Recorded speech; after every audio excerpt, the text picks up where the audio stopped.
Vegas, in its breathtaking arrogance, is about to learn a horrifying lesson about what happens when you betray the very people who built you. Las Vegas was once a sacred escape from reality, a neon sanctuary where a few dollars could purchase the intoxicating feeling of triumph, even for just one fleeting, glorious moment. They poured in from every corner of America, carrying not just their money, but their dreams, their faith, and a vulnerability that would be ruthlessly exploited. They willingly paid for that slice of luxury because the old Vegas offered a priceless commodity.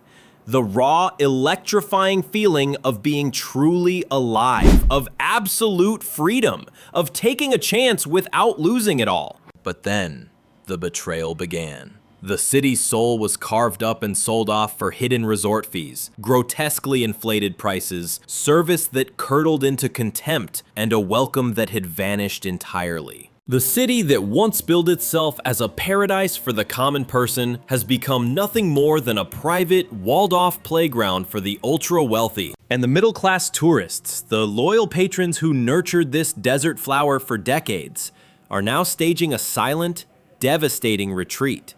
There are no protests, no grand declarations. Their revenge is simple, and it is final.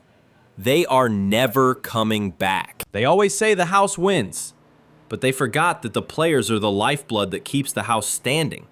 And now, those players are wielding their power to make Vegas bleed. We will now dissect the shocking autopsy of Las Vegas. How did a global symbol of freedom and fortune decay into the most despised and avoided destination in the United States? Is this the inevitable rotting fruit of unchecked corporate greed? Or are we witnessing the final agonizing collapse of an American dream that has long since expired? Join us as we unearth the damning truth over the next 24 minutes. Because if you are like most Americans, you carry the ghost of the real Las Vegas in your memory. There was a time, and it feels like a fever dream now, when you could have a full 5-day vacation here for just $300. A $39 hotel room, a breakfast for $5.99, complimentary show tickets, and cocktails delivered to your table with a smile that felt real. For a measly few dollars in tips, your server would treat you like a king. You were made to feel important. That Vegas was a city built on hope and generosity, where even the smallest stakes could forge the greatest memories. But that Las Vegas is dead and buried. Today, $300 won't even cover a single night in a mediocre room, let alone the privilege of eating or having fun. And they have the audacity to call this shakedown the new tradition. A tradition where every single experience is line itemized on a bill as long and confusing as a pharmaceutical warning label. A hotel bill today reads like a criminal indictment. A mandatory resort fee of $40 to $60 per night for amenities you'll never touch, a $30 per hour ransom for parking that was free for decades, and the gall to charge up to $15 for a single ordinary beer. As one tourist bitterly recounted, I ordered 2 Michelob Ultras at the bar and it cost me $30. But the nightmare was just beginning. The $10 tables, the very places where millions of Vegas legends were born, have been systematically exterminated. The slot machines, once humming with hope, are now rigged to bleed you dry faster and pay out less. The buffets, once the heart of Vegas hospitality, now demand $50 for a spread whose quality hasn't improved an ounce, and in many cases has gotten demonstrably worse. A room at the Luxor will now set you back $200 to $300, and a ticket to Cirque du Soleil is another $300. These are not prices, they are insults designed to leave the middle-class tourist reeling in disgust. The official LVCVA report from 2025 exposes the con. The average resort cost in Vegas has surged by a sickening 26% compared to before the pandemic. Meanwhile, hotel occupancy has plummeted from a healthy 95% in 2019 to a pathetic 66.7%. This isn't a paradox, it's a crime scene. Fewer guests, more empty rooms, yet prices are gouged higher than ever. This is not inflation. This is a calculated, predatory price gouging strategy, engineered to wring every last penny from the pockets of its victims. Just imagine the trap. You book a room for $150 a night, naively believing you've found a deal. But at checkout, you're confronted with a bill so terrifyingly long you'd think you just bought a car. First, the resort fees, then the taxes, the parking extortion, the surcharge for checking in early, the penalty for checking out late, and the final twisted insult, a tax on the resort fee itself.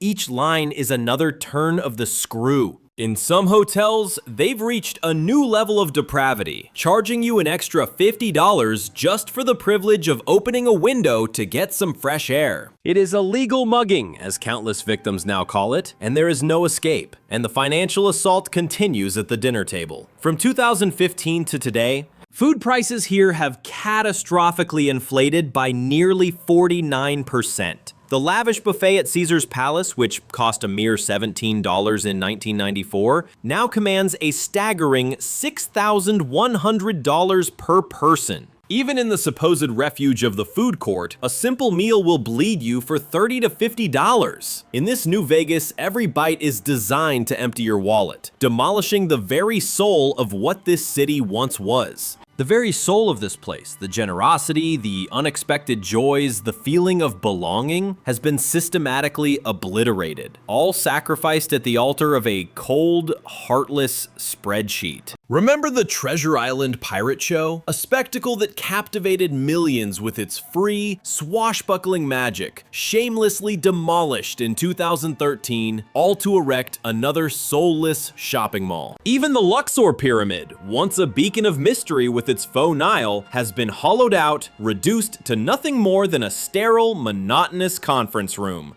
Vegas doesn't build memories anymore. It just manufactures bills. We all know the house always wins, but the horrifying truth is that Vegas is now mastering a far more sinister game, winning at the systematic destruction of tourist trust. This city has grotesquely twisted a promised land into a waking nightmare, a place where visitors aren't valued guests, but are treated as walking wallets, left feeling utterly exhausted, exploited, and profoundly disappointed. Once, the very air in Vegas crackled with hope, the intoxicating belief that with a whisper of luck, anyone could strike it rich. But in this new era of predatory pricing, even hope itself has become a luxury item with an exorbitant price tag. The City of Dreams is now being taught a brutal, painful lesson. When trust is shattered, no amount of neon can pierce the encroaching darkness. How can a metropolis possibly survive when its very foundations, fairness and hospitality,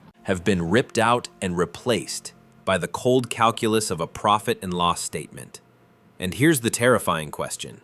If Vegas was the glittering embodiment of the American dream, is its decay a grim foreshadowing of where America itself is headed? The last 9 months have been nothing short of catastrophic, arguably the most devastating period in the entire history of Las Vegas. It's a crisis so profound that even veterans who weathered the storm of the COVID era and the Great Recession of 2009 are forced to concede. Vegas has never felt this hollow, this utterly desolate. The city that famously never slept has been plunged into a waking nightmare. Vegas was once a testament to pure opportunity, a tale of legal casinos, low taxes, and a barren patch of desert miraculously sculpted into a paradise of illusion. That legendary, mischievous slogan, "What happens in Vegas stays in Vegas," used to evoke a knowing smile across the entire globe.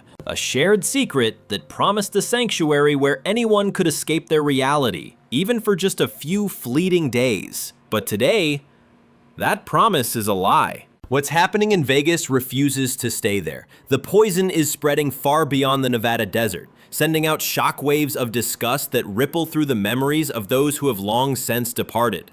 And the bitter irony is, the very 42 million visitors who were its lifeblood are now the instruments of its self-inflicted agony. A janitor, his voice thick with frustration, confessed from the heart of the Strip. "We used to be slammed until 3, even 4 in the morning. Now, by 1:30, it's a ghost town.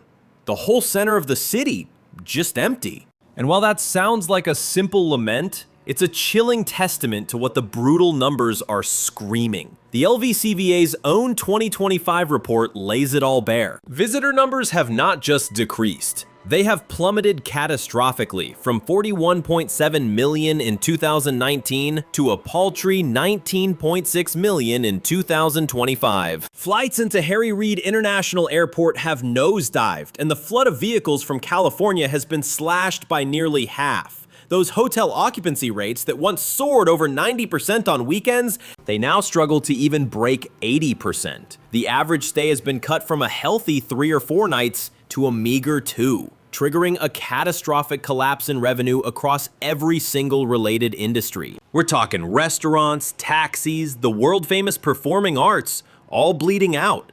But believe me, that's only the visible part of this disaster. For every single tourist who vanishes, a devastating domino effect is unleashed. A server's livelihood, a driver's tips, the city's tax revenue, it all evaporates into thin air. A city once fueled by the joy of its guests is now slowly withering, starved of the very smiles it chose to betray. And it takes no genius to figure out why this is happening. The very tourists who once flocked to Vegas in droves are now running for the exits, choosing a different path. They're taking their money to Europe, to South America, to Asia, places where the prices are sane, the service is genuine, and most critically, where they are still treated like honored guests. And what of Vegas? Its dazzling neon, the symphony of slot machines, that signature casino scent, it's all just a hollow echo now.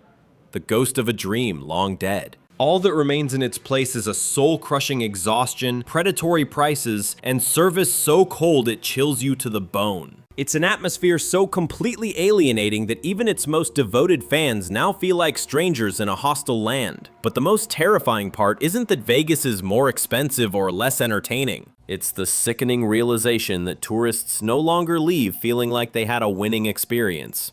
They leave feeling used, cheated, and utterly convinced that the entire game was rigged against them from the moment they arrived. Vegas is no longer in the business of selling sweet illusions. It's now a grim collection agency for expired dreams. And the trust, that sacred bond that brought millions flocking back year after year, is completely disintegrating. And make no mistake, when trust evaporates, the collapse in numbers isn't a surprise. It's an inevitability. Vegas isn't just losing customers, it's hemorrhaging its very reason for existing. A city conceived in fun, freedom, and fortune has decayed into a monument to exhaustion, where a price tag is slapped on everything, but absolutely nothing holds any real value. If Las Vegas itself, the very symbol of American vibrancy and blind faith, is now sputtering and dying, then what hope is left for the rest of the nation to keep that dream alive for a generation that was promised prosperity? But the cold, hard numbers and the bitter stories from disillusioned tourists are just the bleeding edge of the wound. Because lurking behind this economic death spiral is a far more agonizing truth. Las Vegas has committed the ultimate betrayal. It has sold its own soul. And now we must confront the sickening question of why a city built on pure joy would willingly auction itself off for a few extra lines on a profit sheet. Las Vegas was once forged from a simple yet brilliant covenant. Make people feel seen, make them feel important, and they will always return. For decades, that was the city's sacred law.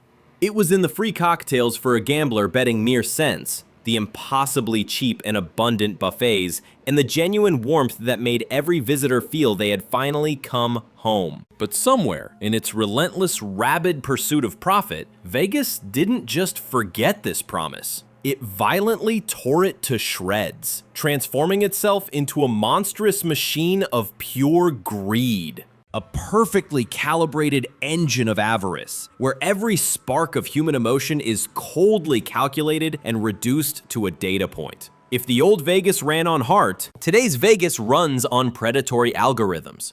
Every last detail is ruthlessly optimized to extract every possible cent from tourists, from hourly price gouging to installing chips that spy on your every move in the casinos. What was once celebrated as hospitality has been twisted into a sophisticated weapon of emotional manipulation. Countless visitors report being systematically stalked through loyalty programs, where promotions are weaponized in real time to exploit their habits. A grotesque psychological experiment disguised by neon lights. The proof is in the numbers. According to the American Gaming Association's 2024 data, the money bled from non-gaming sources, think those infuriating resort fees, overpriced dining, and entertainment, now accounts for a sickening 68% of the entire Strip's profit, a figure that has doubled in just 2 decades. That number screams one horrifying truth. Vegas no longer survives on games of chance, but on financially trapping the very people who come seeking refuge and a good time. You can feel this malignant change the moment you set foot on its corrupted soil. The luxury, once effortless, is now a hollow, desperate performance. A plague of new, sterile resorts has sprung up, blinding you with LED lights but possessing none of what Vegas once had in abundance: a soul. Historic icons like the Mirage and the Flamingo are being systematically erased for faceless hotels owned by shadowy financial corporations. Even the gargantuan Sphere, a monument to excess costing over $2.3 billion, radiates an unnerving emptiness, a glittering shell of technology that evokes nothing but the suffocating feeling of corporate overindulgence.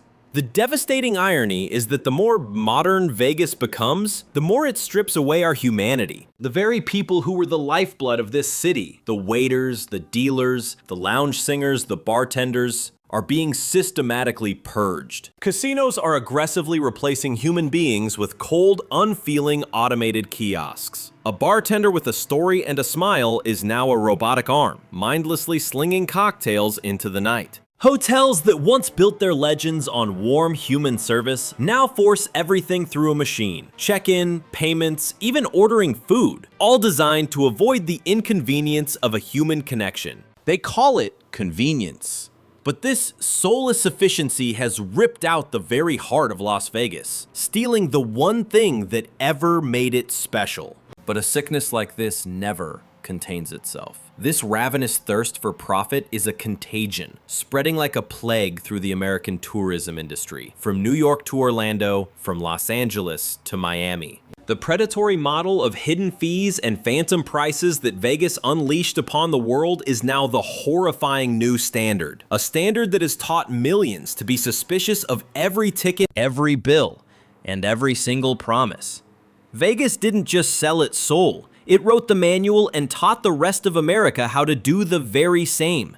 This city was once a symbol of freedom, a place where raw human emotion was celebrated. But now that its neon glow is just a beacon for corporate avarice, the question is no longer, will the tourists return? The real question is, does Vegas even have a soul left that's worthy of redemption? And if the City of Joy itself can be so utterly corrupted into a soulless cash machine, then what in God's name is going to happen to the rest of America? A country where hope was once the only game truly worth betting on. And while the neon lights still burned with a blinding, indifferent glare on the Strip, almost no one noticed that just a few blocks away, hundreds of human beings were struggling to survive, cast aside in the very shadows of the opulent palaces they once served. It is the cruelest irony of Las Vegas, a city forged by the hands of tens of thousands of ordinary workers, only for them to be the first sacrificed when crisis strikes.